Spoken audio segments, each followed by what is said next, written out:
As the Winter Olympics draw to a close this weekend, I just want to take a minute to congratulate all the athletes who competed in these games.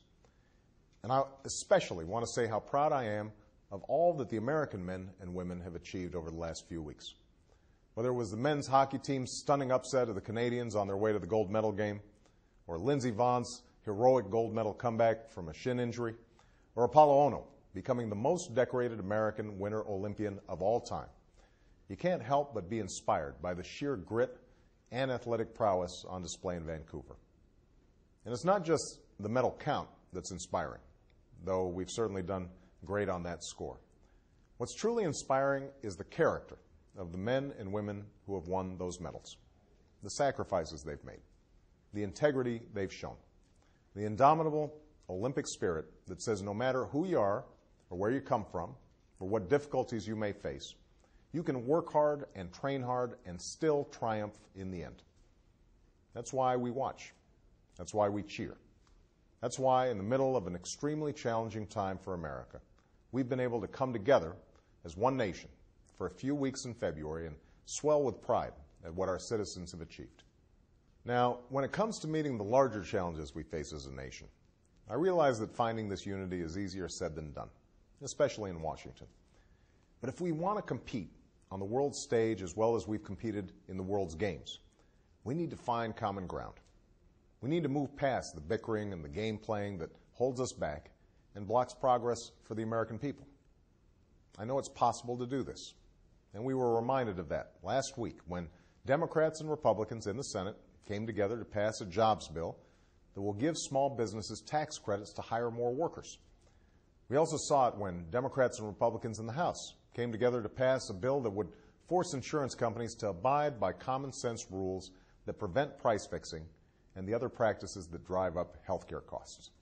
We need that same spirit of cooperation and bipartisanship when it comes to finally passing reform that will bring down the cost of healthcare and give Americans more control over their insurance. On Thursday, we brought both parties together for a frank and productive discussion about this issue. In that discussion, we heard many areas of agreement. Both sides agreed that the rising cost of healthcare is a serious problem that plagues families, small businesses, and our federal budget. Many on both sides agreed that we should give small businesses and individuals the ability to participate in a new insurance marketplace, which members of Congress would also use, that would allow them to pool their purchasing power and get a better deal from insurance companies. And I heard some ideas from our Republican friends that I believe are very worthy of consideration. But still, there were differences.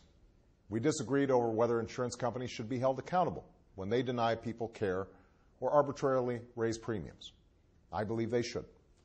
We disagreed over giving tax credits to small businesses and individuals that would make healthcare affordable for those who don't have it. This would be the largest middle-class tax cut for healthcare in history, and I believe we should do it. And while we agreed that Americans with pre-existing conditions should be able to get coverage, we disagreed on how to do that.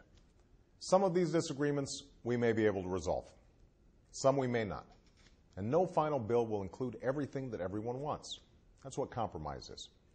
I said at the end of Thursday's summit that I'm eager and willing to move forward with members of both parties on health care if the other side is serious about coming together to resolve our differences and get this done. But I also believe that we can't lose the opportunity to meet this challenge. The tens of millions of men and women who can't afford their health insurance, they can't wait another generation for us to act. Small businesses can't wait. Americans with pre-existing conditions can't wait. State and federal budgets can't sustain these rising costs. It's time for us to come together. It's time for us to act. It's time for those of us in Washington to live up to our responsibilities to the American people and to future generations. So let's get this done. And thanks for listening.